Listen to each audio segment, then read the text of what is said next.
Making the switch to mirrorless really easy is our topic today on this special edition of Luminar Coffee Break, and it begins now.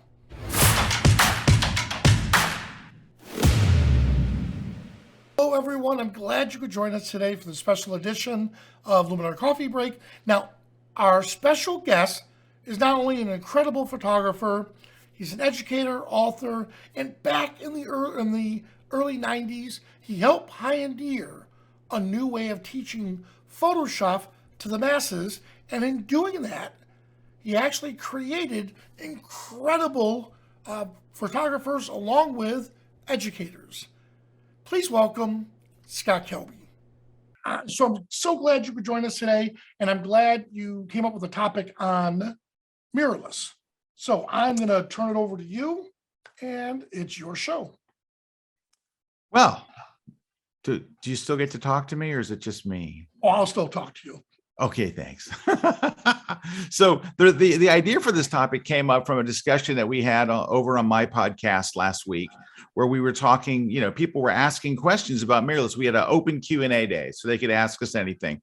And what was very surprising to me, and why I wanted to talk about this today, because we really didn't get to discuss this, is the hesitancy of people to go to mirrorless. And what surprised me the most was a lot of people wrote, like on our Facebook, we had a chat going, and that their concern was they would have to learn a new system. Like, I'm using a DSLR and now I'm going to switch to mirrorless. I'm going to have to learn a whole new way of working, and I'm not sure I want to do that. And so one of the things that we wanted to let folks know is that whether your camera is a DSLR or it's a mirrorless, it works the same. It's the same. And I don't think people realize that. The camera companies have not done a very good job, I think, of educating the consumer that when you're switching, yes, there'll be advantages. There's new things, but it works like your camera. It looks like your old camera. It works like your old camera. You still set the ISO and the shutter speed and all that stuff, or not. You can let the camera do it for you, but it is literally the same experience. Now, I think it's a better experience for a number of reasons, and we're going to get into those today. But the first thing to understand about switching from DSLR to mirrorless is it's the same.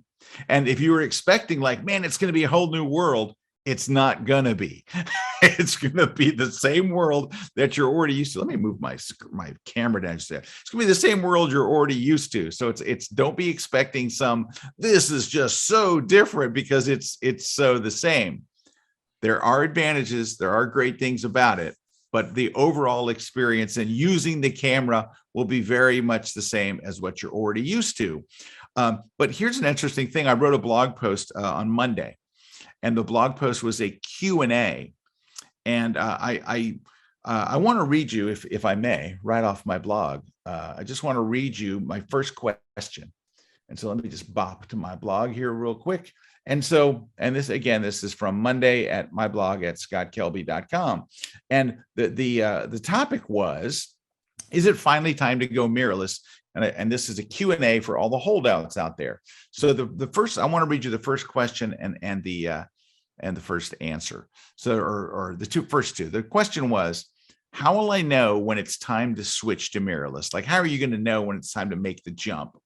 And I wrote, my answer was, well, I would say it's when the big camera companies stop making lenses for DSLR cameras, and then they only make mirrorless lenses, right? But another sign would be, of course, when they stop making DSLRs altogether. So my second question was, how soon do you think before these two things happen? The answer is, they've both already happened. All the big camera companies have essentially stopped making DSLRs, and they've stopped making lenses for it. They've even announced, we're not really going to make DSLR lenses anymore. We're focused on mirrorless lenses. So when Sony and Nikon and Canon are like, we're not really going to make DSLRs anymore, and we're not going to make lenses anymore, that should be our cue that it's time to switch.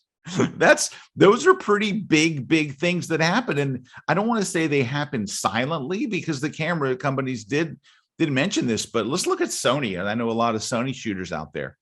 Sony made their last DSLR in 2016.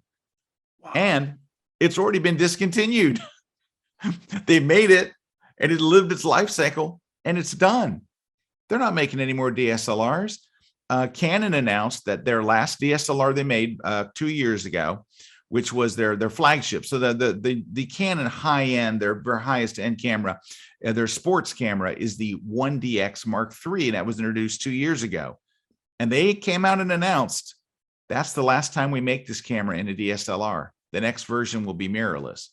So all of the camera manufacturers have walked away from building lenses, and this is not just Canon, Nikon, and Sony.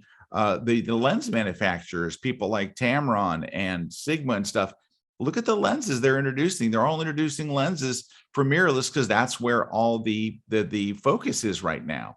The camera companies, the lens companies, the whole world has switched to mirrorless. And if you hadn't, well, that's what today is about. That's what I wanted to do today here. And Mr. Vinelli was very kind enough to offer me, this opportunity to chat with you guys about this, because I know people have a lot of questions and a lot of concerns.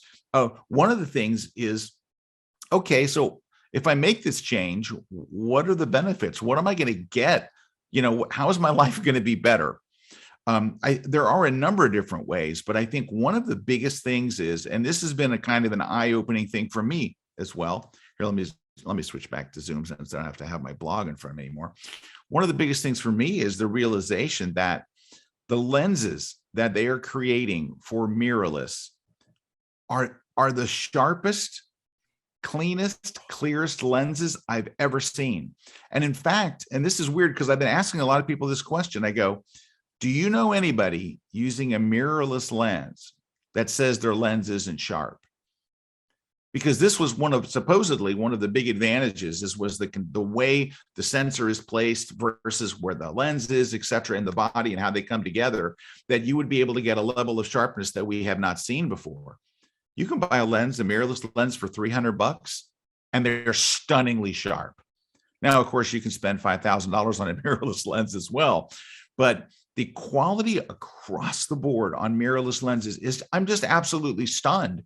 I have a lens I bought for $1,200, a mirrorless lens, a Tamron, just sharp as a tack. I have a Canon lens that I bought, a travel lens for under $1,000, absolutely sharp as a tack. Like, we used to spend a lot of our time talking about, researching, reviewing lenses to try to find a sharp lens. When you go into the mirrorless world, I don't want to say they're all sharp, but I haven't found one that's not. Doesn't mean that there's not one out there. Someone's probably got a lens out there that they bought it and they don't like it or they think it's soft, but I'm not seeing any reports out there of, there's plenty of DSLR lenses that are soft and creamy, but I haven't found that in the mirrorless market, which is amazing. There's also all kinds of just technological advances. Like, one of the big ones, if you're a portrait or wildlife photographer, is this new eye autofocus. It uses AI to detect the face and detect the eye, and it locks the sharpness on the eye. So when you're taking a portrait, the number of portraits that you're going to take that are out of focus goes down dramatically because it does it for you. It literally, and it's incredible. I shoot a lot of aviation photography. In fact, next week I'm on the photo team for the Sun and Fun fly-in. And what you do is I go into my camera and I set my focus to be wide. You know how you can set it to be, 2 points big, all these different, I just set it to be wide because the planes go across this way. All I have to do is kind of aim my camera in the direction and it'll lock on the plane. You'll see the thing go boop and follow it. It locks on it. Like, it's incredible. Now, it works the same way with wildlife as well, but it's doing so much of the work for you. Hey, planes going 400, 500 miles an hour. It's kind of hard. Well, it used to be. Now you see it coming. You just kind of aim in its general direction and you will see your focus point move and go boom right on the plane and track with it as it go across the sky. This is technology that's just incredible. And it's taking away these dumb things that used to get us blurry, out of focus, soft focus shots. and pair that with lenses that are tack sharp for reasonable amounts of money, it's like, it's a whole new world. Another thing a lot of people are concerned about is, well, do I have to buy all new lenses?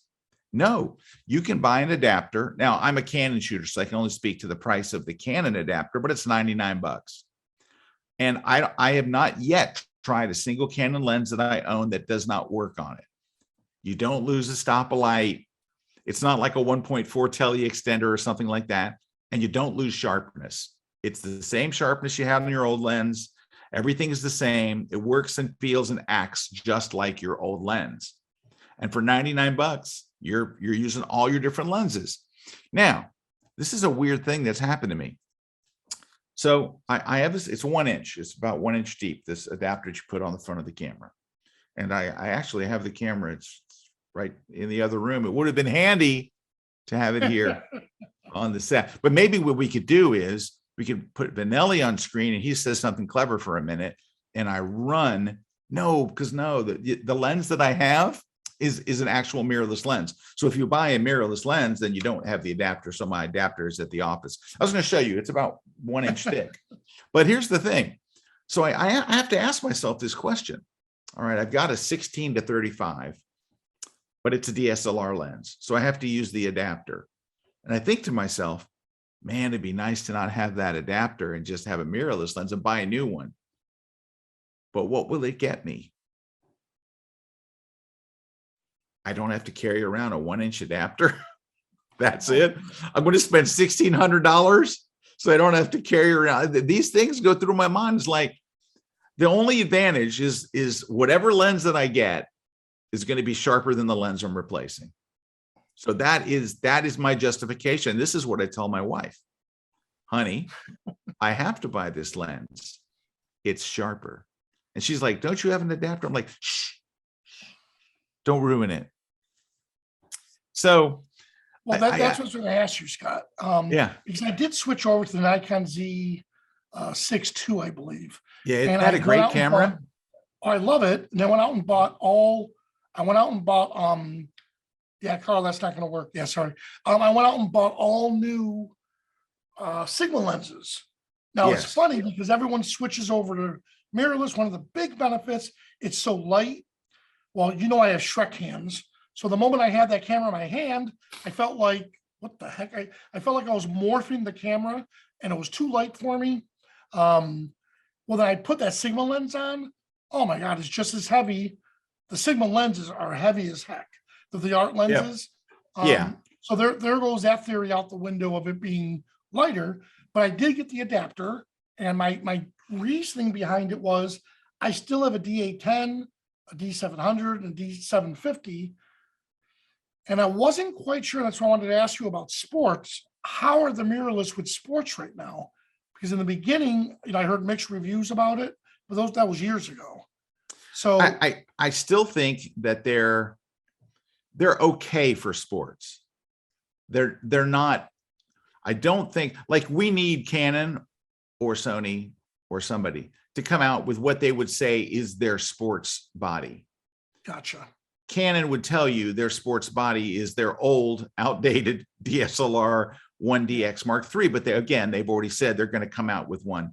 I can't speak to the Nikon stuff, but when I used to shoot sports with a Nikon, I was shooting a D4 and a D3S before that. And those bodies, they are made for sports. Number one, they're ridiculously durable and they get beat up on the sidelines of a game, of any type of game, or in the dugouts or whatever. But also the speed of the autofocus is very important. Now, I have not tried the Canon R5, which the autofocus is supposed to be insane, but I don't think the frame rate would be. In other words, it's got some things, but it doesn't have others. I would say that at this point, I doubt that Canon would tell you that their R5 is a sports camera. So for sports right now, I would say I would probably wait, which is why I'm still hanging on to my 1DX. So I have a 1D. I don't have a Mark II. I don't have a Mark III. I just have the 1DX, the ancient old, but I'm going to be selling all of my DSLR gear this summer. I'm going to blow it out. I will keep 1DX for if I pick up a sports game, because every once in a while I'll pick up an NFL game here or there, but it's that there's not much, there's no future for the DSLR. I hate to say. There's just, now that doesn't mean they come to your house and take your DSLR out of your hands. It doesn't mean that yours won't work anymore, but there will be nothing new coming for it. There's no new lenses, there's no new bodies, there's no new firmware updates, there's none of that stuff. All that stuff is kind of sailed. Again, it doesn't make your DSLRs not work. It doesn't make them garbage. It's just looking forward. There's going to be a point where you're going to have to make the jump, or you're going to just, your stuff won't work anymore, right? It's like there'll be operating systems that come out that don't support it anymore. Photoshop and Lightroom won't support the raw files from it anymore. You know how that stuff goes. So I was very hesitant to make the jump personally. I went later than most folks, because I knew a bunch of my friends were all switching to mirrorless. I'm like, nah. But do you know why I didn't? Here's why I didn't.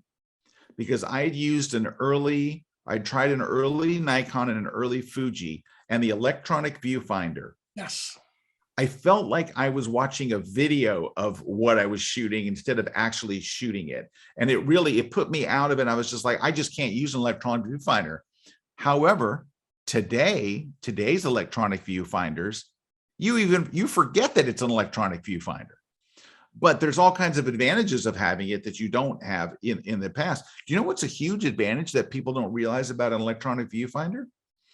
Is that you can review your images. Like, you shoot a photo and you can look on the back on the camera, right? You look at the back of the camera, but if it's middle of the day, you're shooting wildlife, or you're shooting sports, or you're shooting portraits outdoor, you can't see what's on the screen. But you can take that picture and look at it in your viewfinder, where it's like nighttime. It's dark as anything in there, and you can see absolutely crystal clear. You can have your images review on your viewfinder. So your eyes right up to it. It's black in the middle of the day, all around it, and there's your image. And you can really, when I'm shooting air shows, holy cow, I use that thing nonstop. So there's so many things, and inside the viewfinder, you have such a range of what you can say. I want to see my f-stop and my ISO. I also want to see a histogram, and I want to see this, and I want to see that. And you can ask for all these things to overlay. So you can have it look like the cockpit of an F-16, or you can have it empty. You can really you can choose exactly what you say. All right. So somebody says, I have a quick question. The screensaver behind me is driving people crazy. No, so no. I can go fix that Phil. there. Phil, yeah, don't read the chats. Trust me. They purposely put stuff in the chat to distract you. Phil, do you want to unmute and ask your question? Yes, Scott, you mentioned you mentioned you didn't use the R5. So are you shooting with the R3?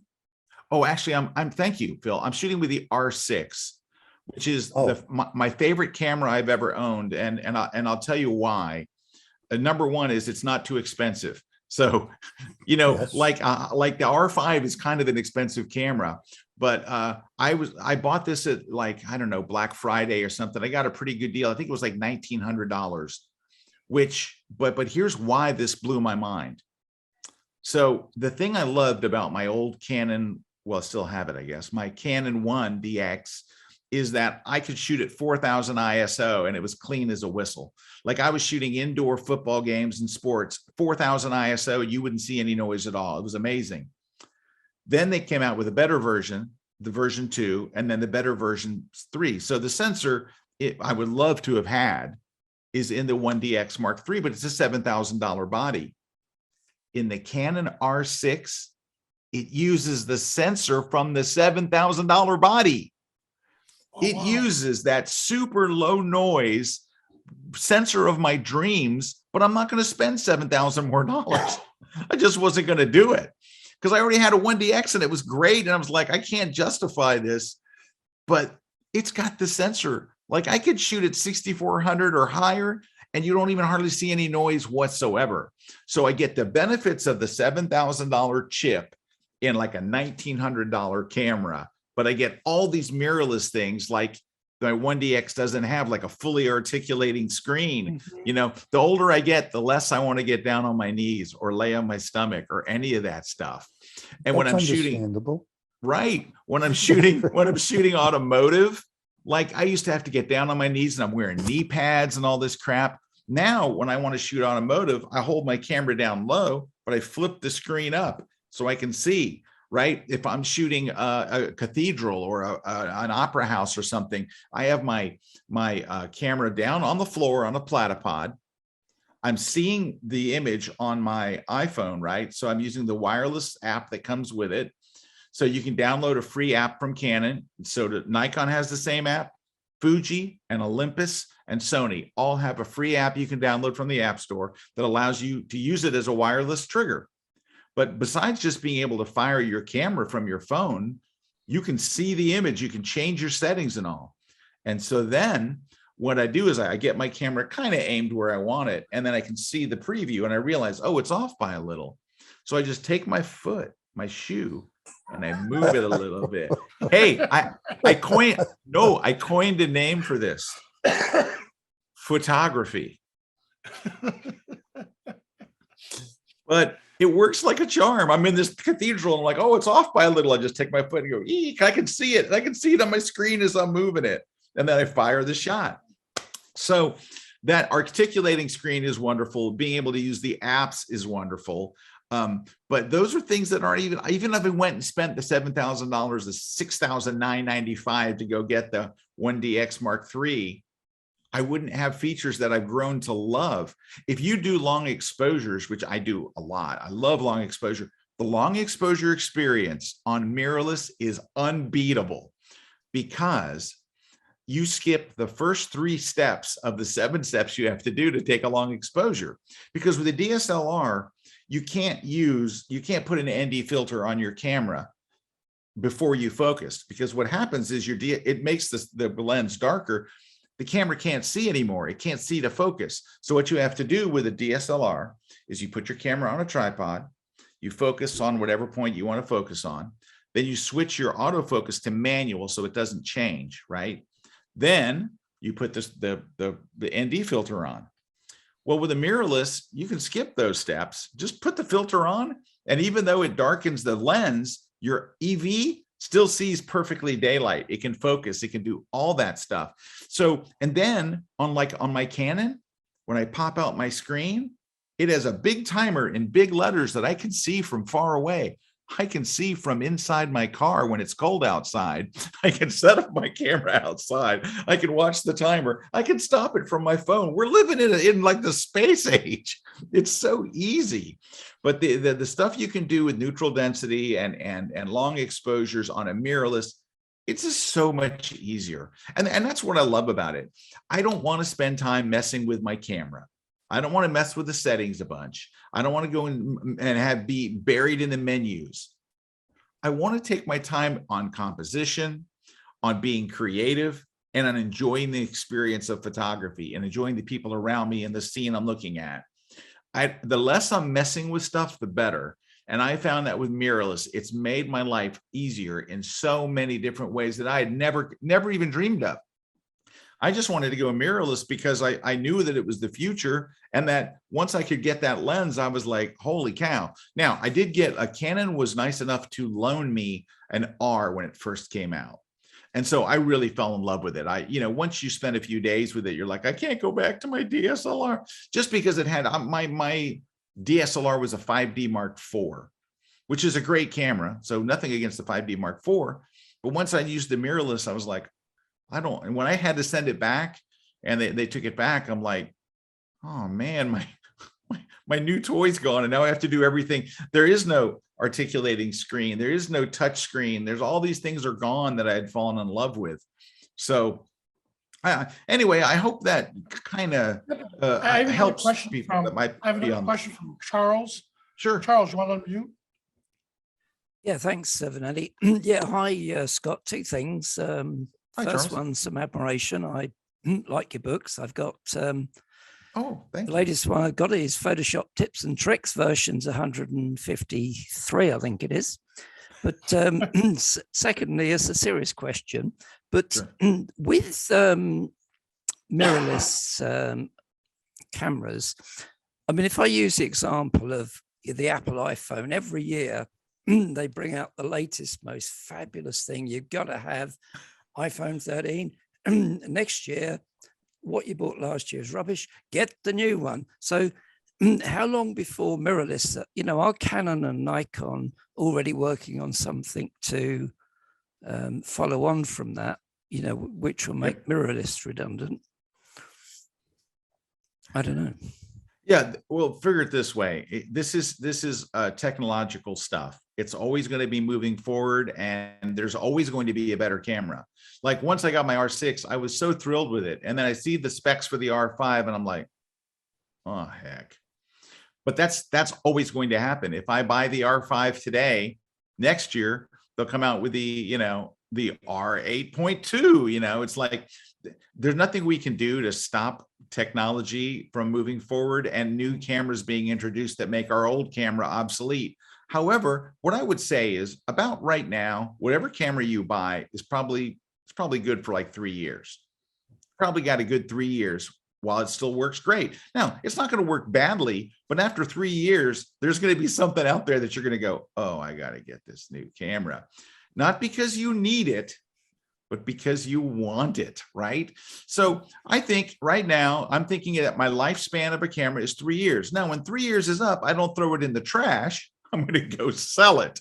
So I'm going to get, cameras hold their value fairly well. Lenses hold their value very well. And I have no problem buying used lenses because think about it. It's Charles, right? Is it Charles? Yeah, Yes. sure. Charles, I imagine, Charles, that you take really good care of your lenses, right? Certainly do. They cost a lot.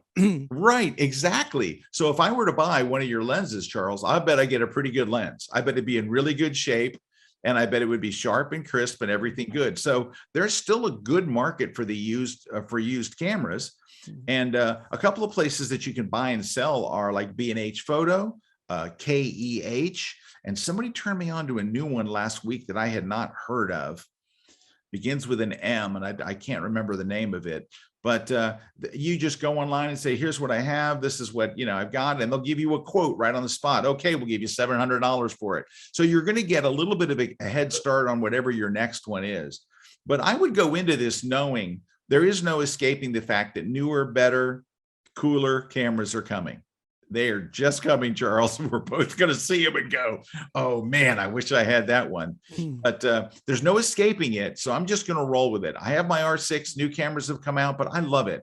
I so love my camera. I've never loved a camera more than I do this one because it just has so many things that I've never had before. Like some of the features in there are so great. And I'm taking the sharpest shots I've taken without having to, before I go and do all the, sharpening and stuff in post.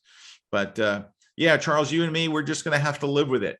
We're just going to have to go, okay, this is the world we live in. New stuff comes out and they'll always be making a newer, greater camera. But I know this, I've got a great camera. It takes great shots. And I'm thinking in 2 years, I'm going to have a very painful talk with my wife. That's going to be, honey, I've had this thing for 3 years. I've amortized it over 3 years. I'm going to sell it, get money, and put that towards the new one. So, yeah. Thanks, Scott. Now Wayne My asked, pleasure. Wayne asked, how about moving objects like birds, for instance? How is the tracking on it? The tracking seems great. I know I haven't done birds, but I know Eric Kuna has. So my Eric also has an R6, and is my co-host for my podcast and a buddy and a tremendous photographer. He's been shooting eagles and all kinds of birds with it. He is thrilled with his performance on wildlife, in particular birds. So I haven't done that. All I've done is aviation, and it works great. And I don't think it really cares so much whether it is an eagle or a blue angel going by. It's like there's an object, it's moving, and I'm going to go get it, and it does a great job. But Eric was absolutely thrilled with it. I can only speak to his experience, not my own. But yeah, he was just tickled with how, and his bird shots are sharp as crud. I mean, they're just like, he's nailing it, and he's giving the credit to the camera, but I actually think he's pretty good too. So that doesn't I have hurt. a couple more questions. We have Malcolm in the house. Malcolm. Hi, Scott. Hi, Well, Malcolm. I've got a Canon 7D Mark II and a 90D, which I actually love. I've just sold my Mark 100 to 400 lens. I'm just going to pull the trigger on the Mark II. Now, the conversation we've just had today of, oh, shall I just leave that and then go and buy the R6 instead of the lens and invest in the R6 rather than the DSLR 100 to 400? Well, I would do it only because you're going to wind up crossing that road anyway, right? It's coming. And if you were going to spend money today, I wouldn't want to invest in something they don't make anymore. Right. You know, it's like they've stopped developing those cameras and they've stopped developing lenses for it. I would feel kind of like I'm investing in a dead technology. So, and you are going to get a really, really sharp lens. And you know what so you have a 100 to 400, you were saying? Yeah, I've just sold that. Okay, you want to get a new one to get the Mark II. So, all right. So well, consider this. So I bought the Tamron 150 to 600, and the price was good, about $1,200, and that's really not bad. It focuses nice and quick. It's got good focus speed. It is sharp, and it's lightweight. It doesn't weigh a lot. It doesn't weigh as much as the 100 to 400.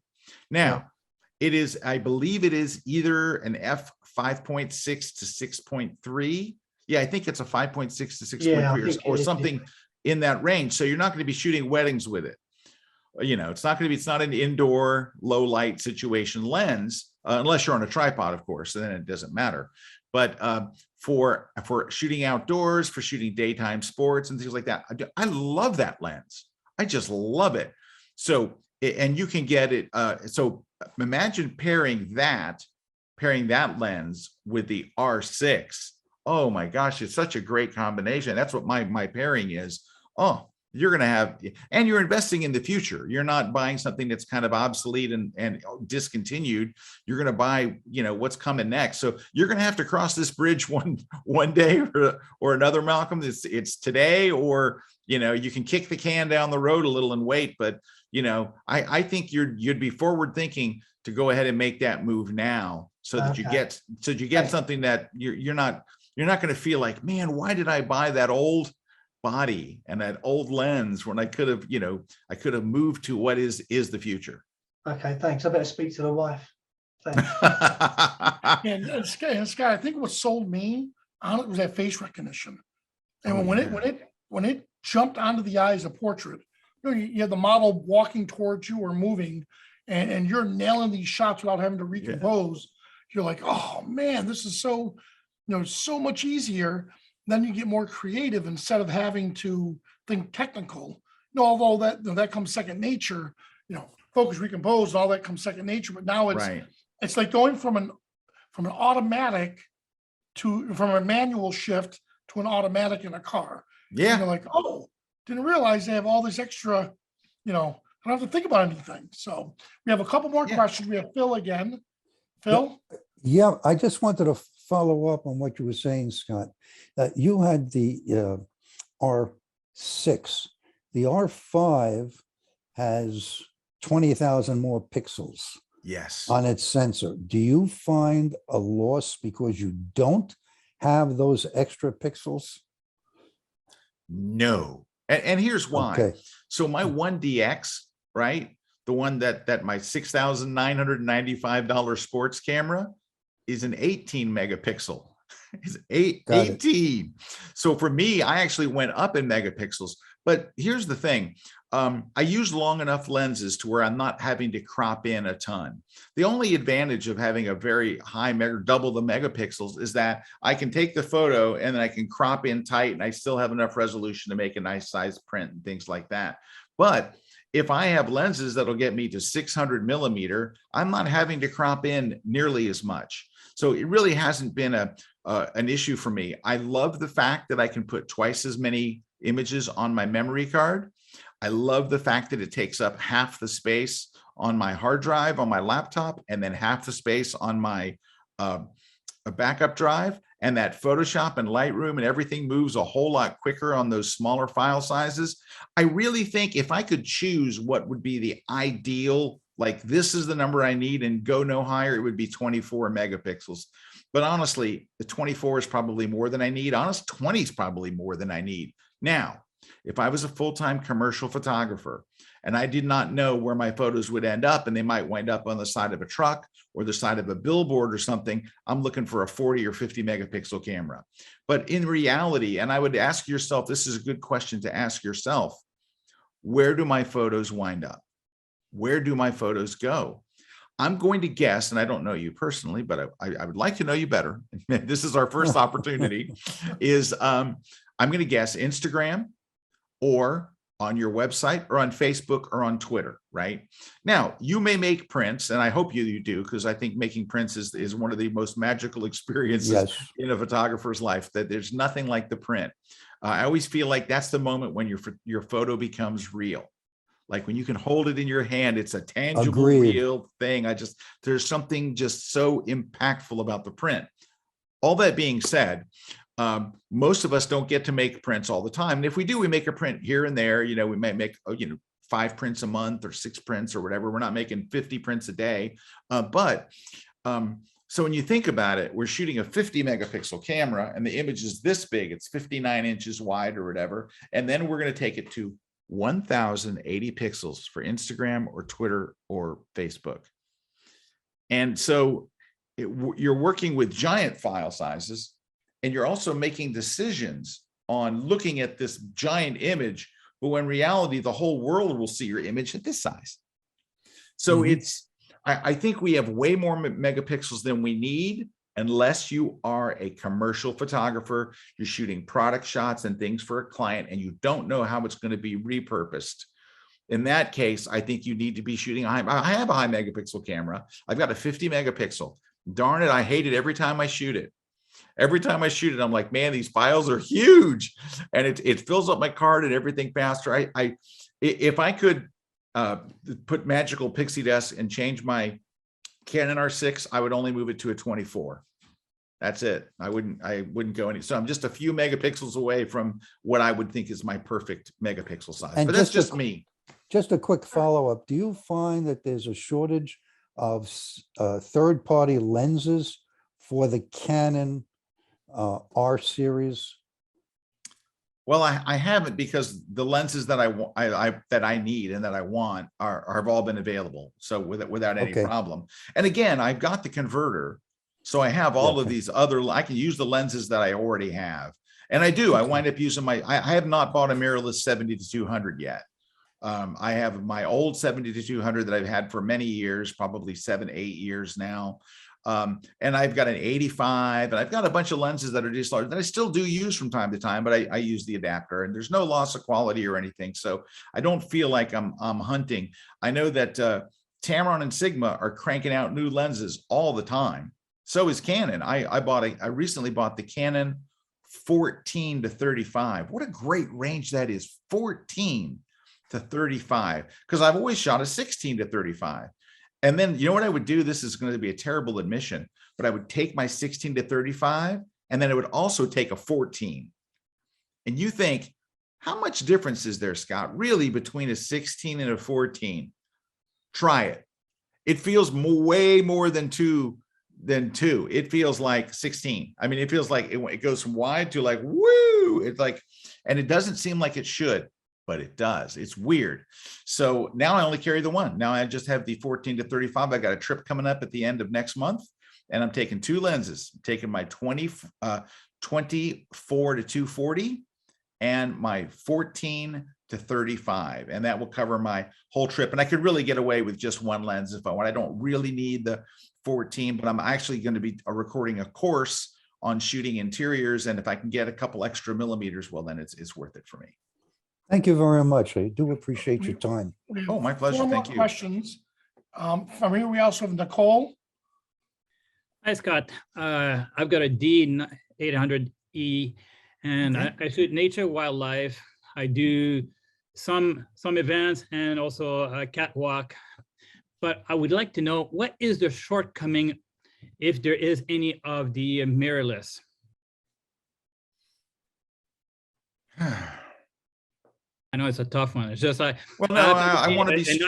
I'm a Nikon professional, and I before I go in, I've got a D700 and a D800E, and they're both very old now, and it's time. But I want to know, what is my biggest shortcoming? I'm trying to think of what you would miss. Now, I had a D800 and I had a D700. You've got some great. Those are great bodies, great cameras. I'm trying to think what you would, well, in this case, it depends, of course, on which, if you were to choose an R6, you might miss the megapixels of the 800. The 800 is how many megapixels? It's a lot. 36. 36, right.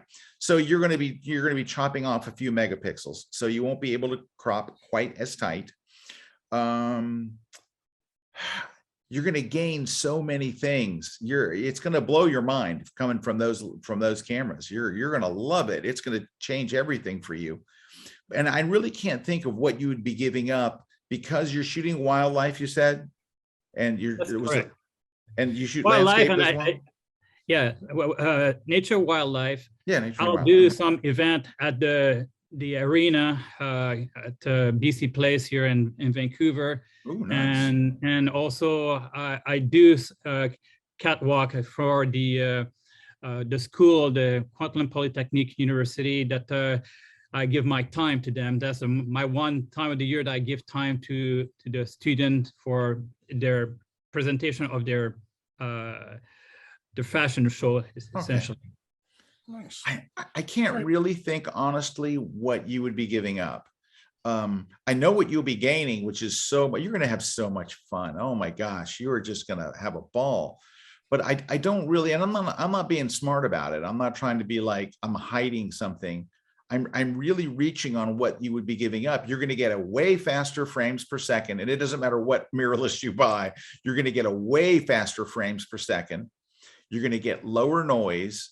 You're going to get some kind of an articulating screen, depending on, you're on Nikon, so you're going to get. I'm on Nikon, and I saw the early presentation of the Z6 when it was first introduced. I was there in Spokane when they actually announced it, and to me, it was still the slow of the eyepiece, essentially, and I know that I could keep all my lenses, since they're all expensive lenses. So I'm not really worried, and I agree with you that if you take care of your lenses, I mean, that's probably the biggest asset. The body you can change. Yeah, I always tell people, you're not buying a camera, you're buying into a system, because there's accessories and lenses and it all goes together, and it's all under the same umbrella of it costs a lot of money. I don't think you're going to have any problem with the today's electronic viewfinders. I know that they've had there's a new version of the Z6, right? There's a Z6 II, I believe. And I think you're going to fall in love with those. The early ones were terrible. The new ones, you will completely forget their electronic viewfinders, and you will fall in love with them. I really don't think you're going to be giving up anything, but you'll be gaining a lot. One thing people forget about the electronic viewfinders is that they actually show you what the sensor is going to capture. So if you look through an EV and it looks dark, that's what you're getting. So think about this. How many of us get backlit pictures, right? You have a portrait, you have somebody standing there, or you have a bird, and your eye, the human eye can automatically balance such a wide range of light. It's just an incredible amount of range. And when you look at a DSLR, so let's just say that I'm sitting here and I see a bird flying right in front of me. I see an eagle flying right in front of me. And I can see the bird perfectly fine. I don't have any issue. Right? The sun's back there, but I can see the detail in the bird and his eye and the feathers and everything. I pick up my DSLR and I look through my optical viewfinder. It looks exactly the same.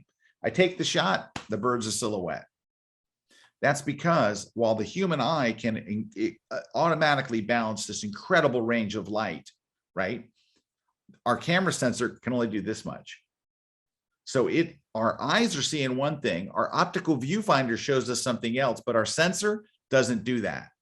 On a mirrorless, you will see what you see through the EV is what your sensor is going to capture.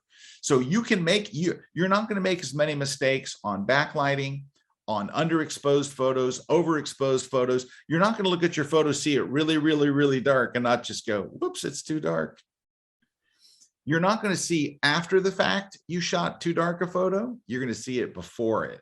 It's going to change the way you shoot. I'm telling you, you were going to fall in love with it. So I think you're in a great place. I'm excited for you. I think you're going to have a wonderful transition. So good on you. Sure, we have Marcia. We have Marcia and then Wayne on deck. Hi, Marcia. Hey there. Hi there, Scott. Hi, Vanelli. I agree with you totally. I left Nikon 2.5 years ago to Olympus because I just couldn't take the size anymore. Yeah. And 20 megapixels is more than enough. I have the EM1, 2, and 3, and I've ordered the OM1. I cannot wait to get that baby. It is going to be fantastic. One of the things that I think we have forgotten in this conversation, I know it's getting easier to help people with birds in flight, etc. But we have to, photographers still have to have a skill set to be the most effective. You just can't stick it up there and think, oh, it's a miracle worker. It's an aid, but you still have to have a skill set. Thank you. That is such a great point. Because, and I want to make this clear because what she brought up is spot on. My camera will lock on to the plane as it goes by, but you have to have tracking skills. You have to have the skills to follow along and keep that plane in your plane. It does assist you, but it does not take over. It's not a robot. It doesn't take the shots for you. At the end of the day, these are all just tools. And if you are really good at tracking, like I'm used to tracking with sports and with players and, with automotive, I shoot a lot. Well, I used to shoot a lot of automotive. I, would shoot NASCAR and Indy and all these different things. You get used to panning, and panning technique is key because you can, even with it locking on, if you're not panning properly, you're not going to get the sharpness in the shots that you want. It assists you, it doesn't do it for you. So what a great point that she just made, and she is spot on. You still have to have technique, you still have to have framing, you still have to make composition decisions. There's still a lot of things that happen, but it does a great job of making your job easier. It does assist you, it doesn't take over, it's not a robot yet. All right, Wayne and then John on deck. Hi, Wayne. Hey, how you doing? So I'm pretty much a nature guy. I do a lot of bird photography. So I was one that asked a little bit about the tracking. The other thing, I've tried electronic viewfinders before, and the one thing about them is they seem to have a little bit of a lag to them, and that electronic view was a little bit rough on my eye. So that's why I've been hesitating. So Wayne, there is a setting that you can do that turns that there is a little, what happens is you take a shot and it shows the next shot on screen, and it does, right. It wears you out. and a buddy of mine who was a Sony shooter was showing me, oh, look, here's what it looks like in my Sony on, and here's it off. And I'm like, I wonder if there's something like that in my Canon. Well, there was. I had no idea. That was a game changer for me. Turning off that flickering made a huge difference, because it was like, it's great when you're shooting portraits. It's great when you're shooting travel and landscapes. It's not great when you're shooting wildlife, and it's not. You want to turn that feature off, because you will see a flickering and it will feel like a lag and a delay. Wow. But you can turn that whole thing off so it is not showing you, and you won't feel that delay as much. Now, my buddy was shooting a Sony mirrorless, and his was better than I would say his delay was even better than my Canon's. So he let me shoot his just to make me jealous, and and I was at an air show with him. He's a great shooter. He's out of Texas, and super yeah, good. I'm a Canon shooter as well, so I having your experience here, that was really nice to hear. Yeah. Hey, I also have the 150 to 600, and with the adapter, is that focus speed still pretty good? Oh yeah, yeah. You know, that adapter is such a benign thing. Like it doesn't seem to mess with anything.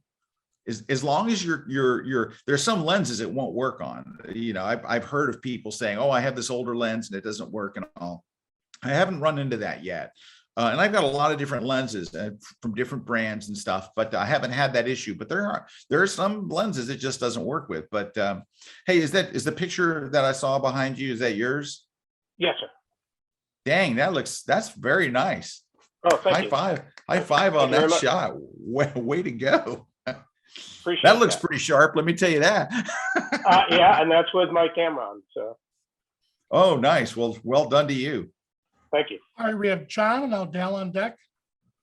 Hi, John. And then we'll have Elizabeth be the last. Well, we'll have to stop at Elizabeth. So it'll be John, Dale, Edward, and then Elizabeth. Fire away, John. John, hit your space bar to unmute. Can you hear me, Scott? Yeah, hi, John. Yeah, I hear you. I concur with your whole show. I have the R6. I've got a 16, a 35, a 50, an 85, 1500, and the 800 F11. Good for you. Think? What do you think of the F11? Well, I don't mind the f-stop, the fact that it's an F11, because when I think of what I would be shooting with an 800 would be a daylight shot. Yes. And I would want everything to be in focus. Yes. I would have set it at, if it was an f2.8, I'd still set it at f11. So I have no problem with that. Man, you got a nice lens selection though. Lovely. That's a great, you are set. But yeah, I would no problem with that 800 f11, because that's right where I would set it anyway. I would be at f11, capturing, wildlife or whatever your landscapes from a far distance, whatever you're shooting, astrophotography, whatever it is, f11 is where I'd be anyway. So yeah, I have no issues with that whatsoever. Excellent. Thank you. Cheers. Dale? Yeah, thank you for all the information. I didn't realize really that we were that far along on Mirrorless. I'm a little behind, but I'm coming from a little more of a technology position. I'm sort of curious in terms of file formats. Are we still doing RAW and JPEG, or is there any trend that's going away from any of those? No, I did RAW plus JPEG for a long time, and then a few years ago I realized that, let's say I'm shooting an air show and I come home with 3,000 photos. Well, I got 3,000 RAW and then I have 3,000 JPEG. How many photos am I going to actually share or show? 16. Yeah. So I stopped shooting the JPEGs. So I just shoot RAW. But as far as like file formats, RAW is still where we're at. There's nothing wrong with JPEG. And there's times where I actually shoot JPEG because I need to. If I'm shooting a sporting event and I have 12 minutes to send the photos up to the wire service, before the halftime's over, and I want the images to look good coming out of the camera without having to process them a bunch, I'll shoot in JPEG. I get more, I can, like on that R6, I can just hold the button down and it will never fill the buffer. It'll just go, just shoot and shoot. I kind of decide based on what the content is that I'm shooting. I mean, if it's not a really important content, but one of the reasons I asked is there was the HEIC format, which is now sort of showing real benefits in terms of compression and end result of it. And I was just curious if you heard anything along that lines. I haven't seen, Apple of course has the HEIC built into the iPhone as their proprietary format. Well, it's a standard. Well, it's a standard, but I think they're the only one that's using it. Right. Now, I mean, it's possible Samsung or LG is using it, but we don't have Nikon, Canon, or anybody that I know of supporting that format yet. And they've tried to supplant JPEG for so many years. Like it's kind of like, for example, do you use Photoshop at all? Not anymore. I dumped Adobe. Oh, okay. All right. Well, in Photo Pro, which is one of the reasons I asked that question, because they handle the HEIC format really, really well. Well, Apple, Lightroom does now. Lightroom and Photoshop do handle it. They do natively, but they didn't used to, but they do now. But I'll just give you an example. So in Photoshop, there is a filter called the unsharp mask. You've probably heard of it and familiar with it from back when you used to use it. Well, Adobe came out with a much better sharpening, much better, called Smart Sharpen. It has all kinds of other features, new technology. It's just better in every way, and nobody will use it. You know why? Because we always use the unsharp mask. I don't know what it's going to take to actually unseat JPEG. They've tried. They had JPEG 2000 that came out that had a million advantages over JPEG, and nobody will use it. There are certain things that we get stuck on. I would be very surprised to see HEIC overtake JPEG anytime in our lifetime. That doesn't mean it's not better. It doesn't mean it won't happen, but it's going to take a minute. Yeah, it's one of the benefits is the ability to hold a mask as well, which is the real interesting part. I know it has lots of benefits, and it's and smaller file size, and there's all kinds of great stuff from it. It won't end up on Android. I know that because Google's on the opposite end. They're on more higher loss, lower quality. Yeah. So anyway, I don't see it coming, but I agree with you. It's a great format. It's a wonderful format, but I think we're stuck with RAW and JPEG for a while. All right, Edward, and then Elizabeth's our last question. Excellent. You mentioned Scott, great 2-day seminar, by the way. Edward first, then you're last. Oh, I didn't hear Edward. I'm in a meeting. Oh. You said Hi, Edward. You said you use your cell phone to trip the shutter on your Canon camera. Yep. Is that the Canon app called Camera Connect? Yeah, that's it. Okay. It's a freebie. It works better than you think. However, Edward, so you don't have to use the internet for it, right? You don't use the actual internet. It creates a Wi-Fi between you and your phone. So you can be out in the middle of the desert. You don't need a Wi-Fi signal or a tower or anything. But I will say this, I've tried this on different cameras. It will disconnect. Like you're working and everything's going great. And then all of a sudden it just says, can't find your camera. And you're like, oh, come on. So I just want to give you a heads up. It's not perfect. Okay. Thank you. You're welcome. All right, Elizabeth. Woohoo. Okay, so Hi, my Elizabeth. question is around old cameras. So I went to North Dakota, and on a whim, I rented a Fuji medium format, the 50R, and I loved it. My hang up in getting one is that it's 3-year-old technology, and I can't justify the cost for 3-year-old technology, but is that not the right thinking? No, I think you're thinking right. I wouldn't tell a friend at this point to go out and get any kind of a outdated technology. I would think, you've got so many great examples out there. And if you want a 50 megapixel mirrorless, there's no problem finding one of those. Sony makes them.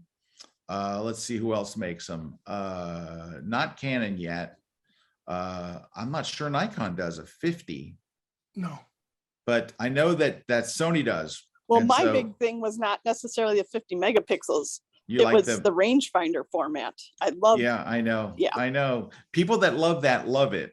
I'd be a little funky about investing in the technology that's going to be obsolete so soon. But I know that format's very attractive. It's just like when you talk to someone. Yeah, I mean, it is a style. It's what are those? I'm because I'm very old. I cannot remember the name. What are these super expensive cameras? The Leicas. Some people shoot a Leica and they fall in love with it on a level that they can never shoot anything else, which means they're going to have to take 2 jobs.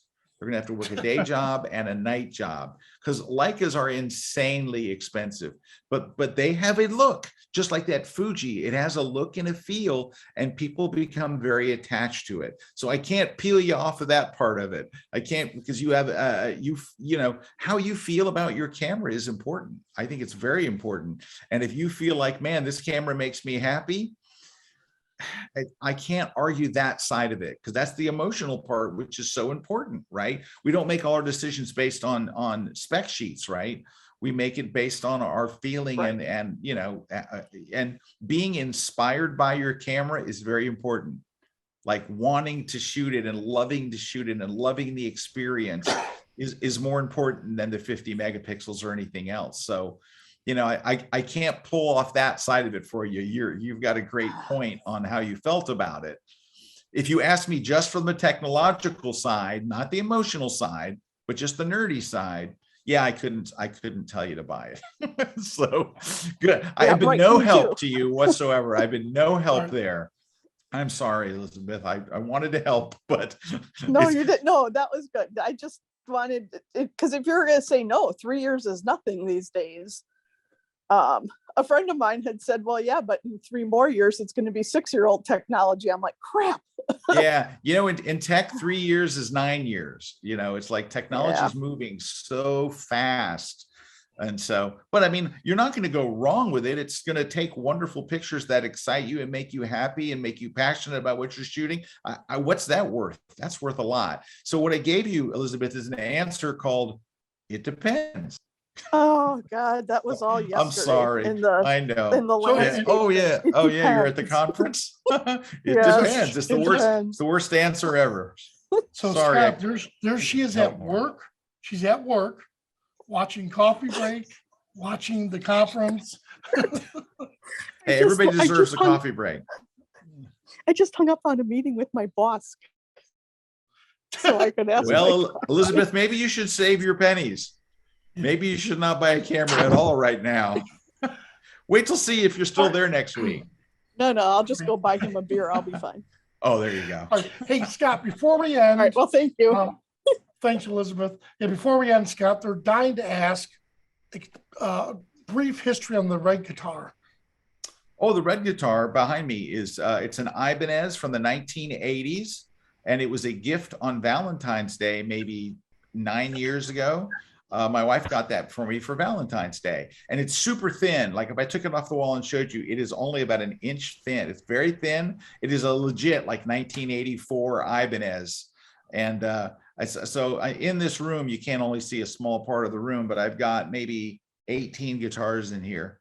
So that's an acoustic panel it's on. So this is where I do my mixing. And so that's an acoustic panel. And if I swivel around, you can see there's more guitars over here, and there's more guitars over that way, and there's guitars. Well, there's guitars everywhere on all the different walls from where I'm at. Nice. So it's an obsession. And I have more guitars than cameras, and that's just not right. Well, Scott, thank you. Hey, Carl, how about we try to switch and see if it works? And you know what, though? Let's not do that, Carl. Let's I love that. No, I love that shot of Vanelli. My camera decided to freeze. Unbelievable. So it's Carl. I'll do my outro after the end of this. All right. No, I want that to be my desktop background. Oh, geez. No. So for those that know that picture of me with my arms folded, let me see if I could turn my camera off and back on. But that picture of me with yes, it's not working. Yeah, that picture of me with my arms folded, Scott was the one who took that.